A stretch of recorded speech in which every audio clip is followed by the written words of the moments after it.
Well, hello and welcome to the show. I'm riding with my best friend in the world today, and we're talking about how to continue using spurs. Last week we talked about what the spur was, where to position it, how to place it. This week we're going to go through some exercises that are kind of fun that you can do that'll improve your horsemanship and leave your horse riding softer, better, easier, and giving you time to just relax and enjoy your ride. All of that's coming up on Discovering the Horseman Within. Now the sun is rising slowly on the mountain you must climb, and the trail that takes you closer to the source. And you dream about the moment when you leave it all behind and climb up on that one true horse. That one true horse, the perfect partner built to ride. One true horse, a bond that cannot be denied. You would search forever just to have the chance to take a ride on one true horse. I'm gonna take a ride on one true horse.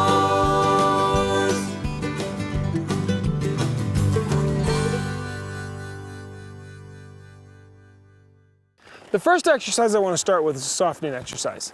So if you'll move back over there, I'm going to show you this exercise, and then I'm going to have you practice it a little bit. Okay. Now the truth is, Dee Dee's on a better broke horse than I am, and softening exercises should be used all the time, like as a warm-up.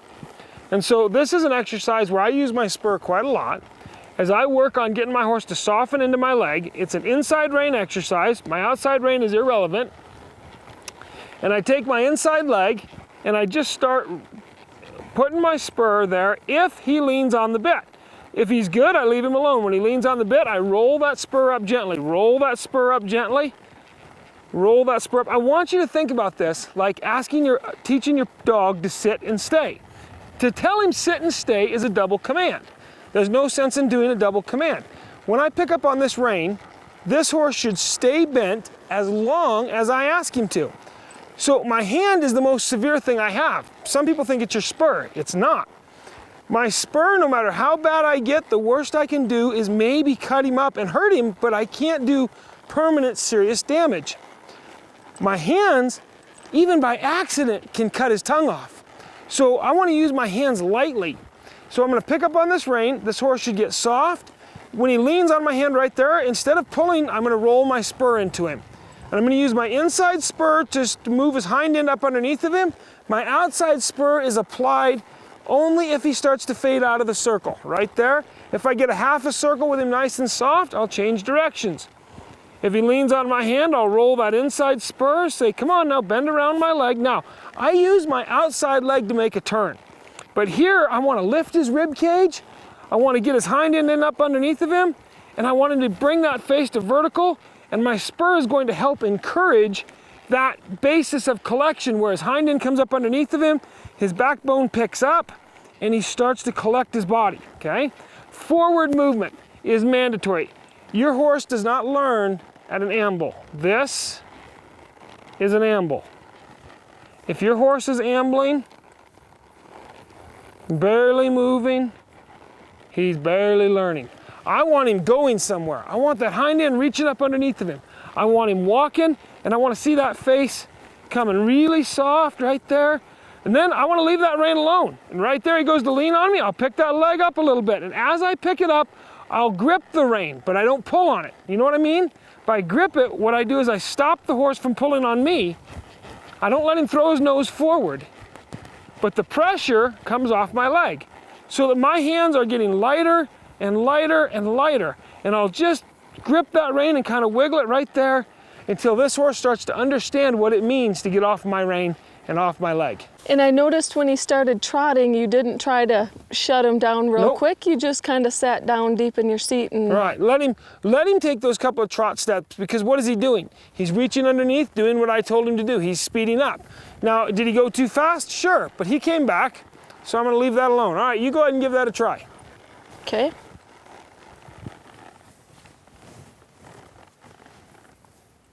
There you go, get that horse walking. No lollygagging. My mother used to tell me when I was a kid doing chores, "Gee, Ken, you look like you fall asleep between steps." And that's because I was bored, I hated doing my chores, I was being lazy.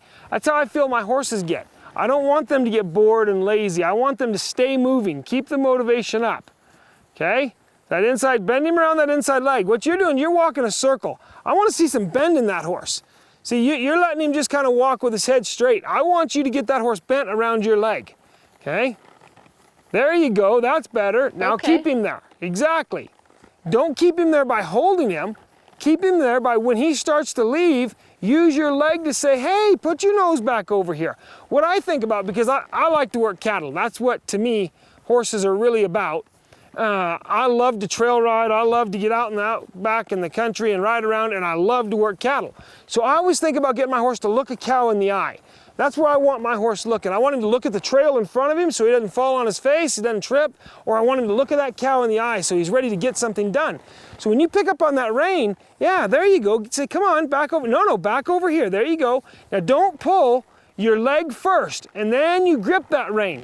Don't pull his nose around and then spur him in the belly. Okay. No. You grip, you put that leg on, and then you grip that rein so that he can't just jet his nose out and take off. And so what's happening is you're driving his hind end forward, but you're stopping his front end from poking out. What has to happen when you have pressure from behind and a blockage in front? You're going to round up. That's going to go someplace. Like if you take your rein and you take your right hand and make it the front of the horse and your left hand and make it the back of the horse, and you drive up, you're going to round that horse up, okay? So as you work on this, there you go. Now give that slack back. No, now say, "No, you can't leave me." No, there you go. Get your face off right there. See, there was where, instead of poking, you notice you poked? Yeah. I want you to take those toes and push them down and roll up. Don't get frustrated with him and poke. Just roll up and say, "Come on now, come to class." That's why that quarter-size rowel is so important to me, because it rolls so nice. If I just go to poking and jabbing, I end up with bumps and bruises on my horse's rib cage. If I roll, yes, it's pressure, but it allows the hide of the horse to have a release even as the whole horse continues to get pressure, because that spur rowel moves gently, okay? Okay, now I feel like instantly when I pick up that rein, instead of having to use my spur, he was doing it, he was making the rein soft. Right, that rein should come alive. It should come back to you right away. When you touch that bit, you don't want to feel that horse's nose at all. Instead, what you want to have happen is you want to have that horse come off of your leg or come off of your hand without anything in your hand. What does softness feel like? It feels like nothing. So it feels like I picked up that rein and, oh my word, this horse just responded. So right here, I pick up that rein and then he should stay there, okay? And if he falls out of it, I'll pick him back up. Say, "Hey, get back where you belong." There you go, get back where you belong. Now, this exercise, if you get kind of half a circle pretty good, see how he's fading out? Yeah. Use your outside leg and keep him in that hallway. Okay. Your right leg can move your horse from right to left, and your left leg can move your horse from left to right.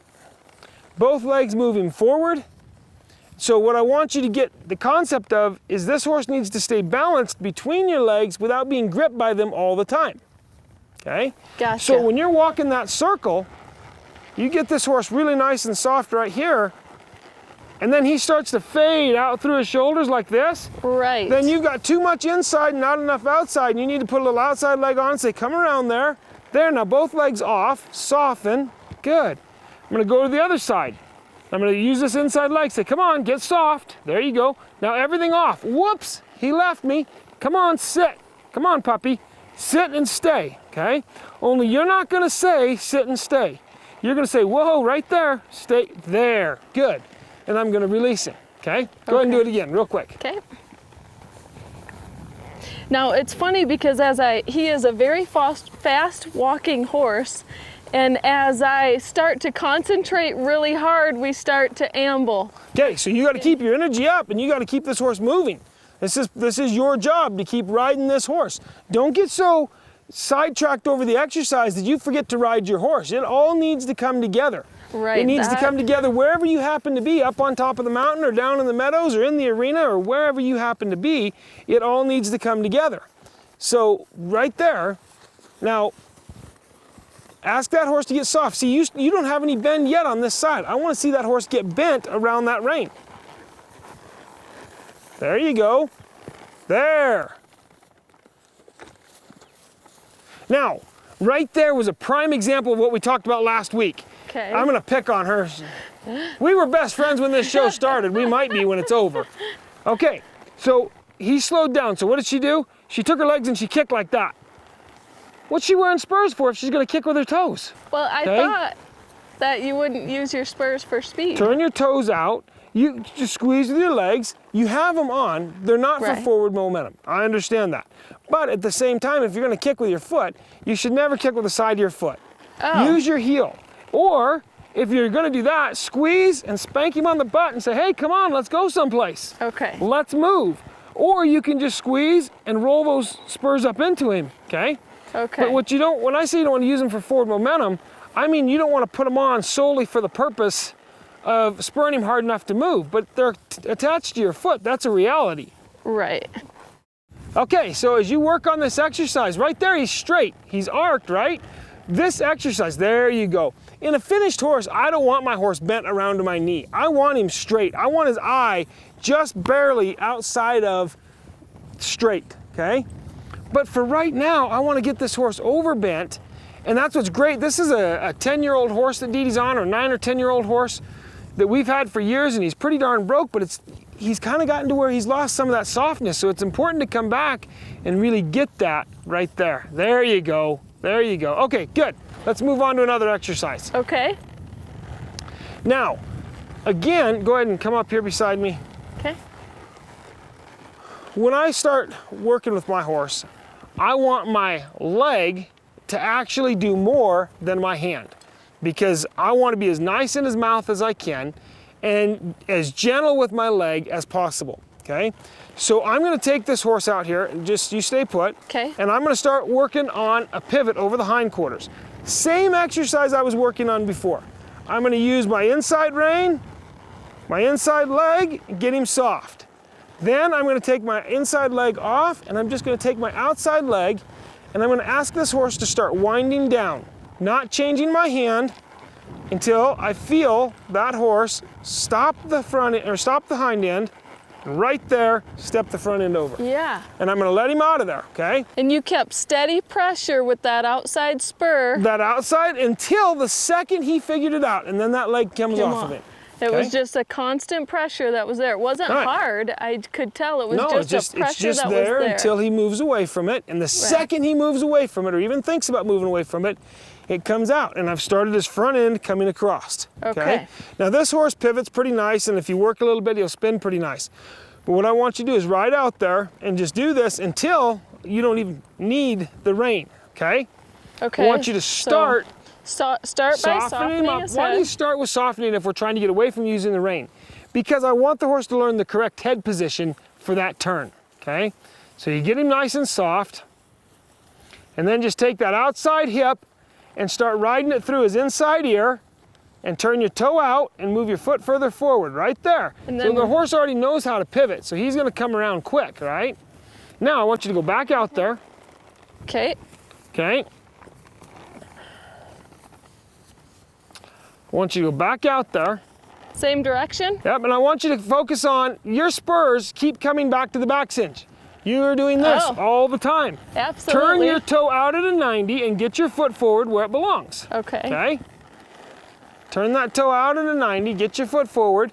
Now, I want you, without picking up on that rein, to ask that horse with your leg to bring his front end across really nice. Let go of his face. Ask that horse to bring his front end across. Move that foot forward. There, now let him out of it, let him out of it, let him out. Good, okay? He comes around there pretty nice. And then when you come out of it next time, I want you to come out of it soft, okay? So I'll show you what I mean. Okay. You're riding around here. I want you to take your outside leg, put it on there at the girth and say, hey, let's move your front end over. If nothing happens, you're gonna reinforce with that rein. As he starts to figure it out and he comes around, right there. Let that leg come off and ride him forward into a soft rein and release him. Okay. Okay? Keeping him soft through the whole thing.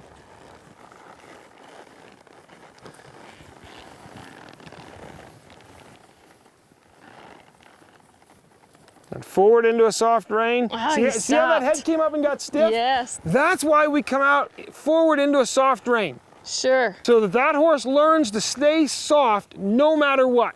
No matter what the exercise is, no matter what the speed is that we're doing, he needs to learn to come forward and stay soft. Good, good.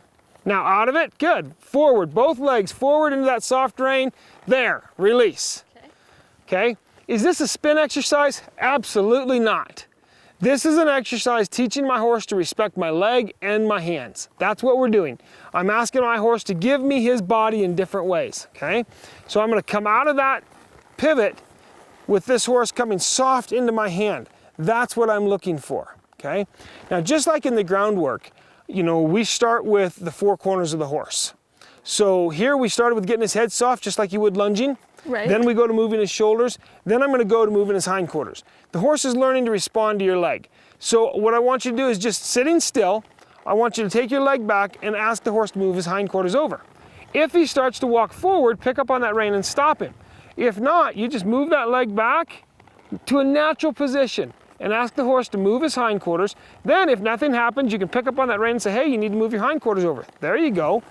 But I want you to transfer. Your horse is really pretty broke to your hands and your legs. But what isn't broke is your habits. Right. You want to do everything for him. Yes. If you want to get this horse finished, then you've got to stop looking like you're riding a colt that's 10 years old. Okay. You've got to start looking like you're sitting on a horse that understands what he's been taught. And so you put that leg over there and move that hindquarters over without a whole lot of movement from you. Okay, that's what your spur does. It allows you to give a much smaller, more sensitive cue. Okay, good. Now get away from that pressure on his front end. See how he's backing up? Yeah. That's you pulling on him. Sure. That Get was away too from that much. pressure on his back end. Now, right there, he ignored you. So there I'd pick up on that rein, roll my spur a little more and say, hey, get over there. The inside rein. Yep, the inside rein and the inside spur. And say, hey, get over there. I asked you. You know what this means. And if you don't, then let me show you. This is what this means. Move over. There you go. Good. Okay. Just riding back out there again. Now we're giving you a very brief overview, but these are things that I think are important that sometimes we don't talk enough about. How do I back out of my cues? Every cue I do, you know, I ride down the trail, and if I want to move my horse's hindquarters, I look over my shoulder at his tail and I bend him like this. Well, I want to get my horse more broke than that. I want to get my horse to where when I pick up on a rein or I put a leg on him, he moves naturally. How do I back out of my cues? How do I make my cue less? I make my cue less by focusing on backing off and using the tools I have.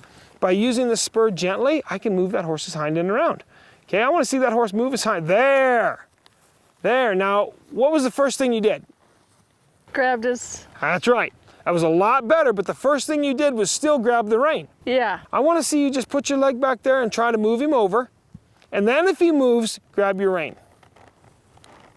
There you go. So release him Sure. as he starts Absolutely. to move. Release him. Move that hind end over. More? Yeah, more. You bet. I want to see a bigger step. More. See how he's coming backwards? There you go. Good. All right, you ended up with him bent a little bit, but you ended up with him going forward. Take him back out there a little bit and do it one more time. Go closer to the cameras and do it one more time. Okay.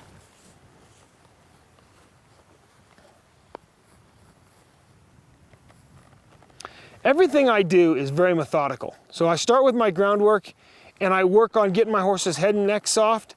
I work on getting movement, a soft head and neck, and then I work on control of the shoulders, right and left shoulder. Then I work on getting control of the hindquarters, right and left hindquarters. Then when I have all four corners of my horse, then I go and work on the middle. It's the exact same thing when I get into the saddle. And so we go through all the exercises that we would have in the applied riding DVDs, and we go through getting our horse totally broke to our body, and then you know what we do? We come back and we reduce. How much can I get my horse to do with how little? Can I pick up on my horse and say, all right, I've got the shoulders, I've got the hindquarters, now let's just take the rib cage. And let's just move the rib cage over. Now I need to fix on him a little bit. And I'll fix on him and say, okay, come on, get over there. There we go. There, there, there.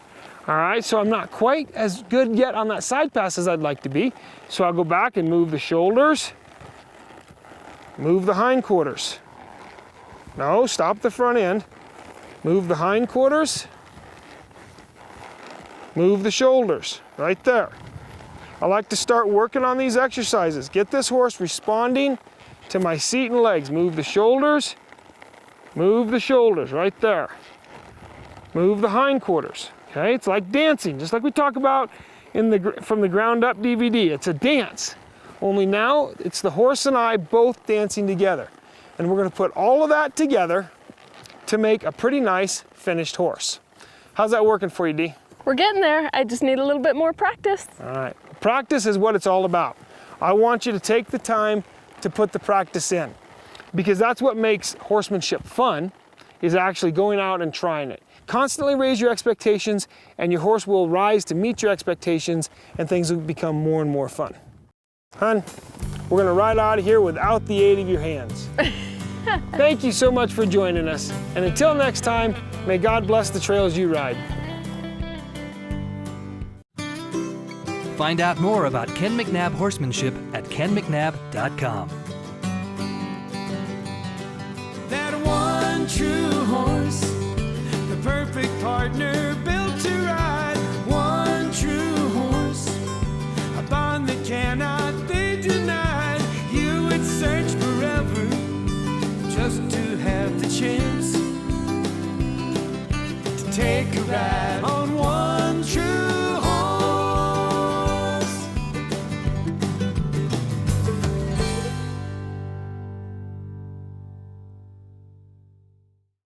I got spurs that jingle, jangle, jingle, as I go riding merrily along.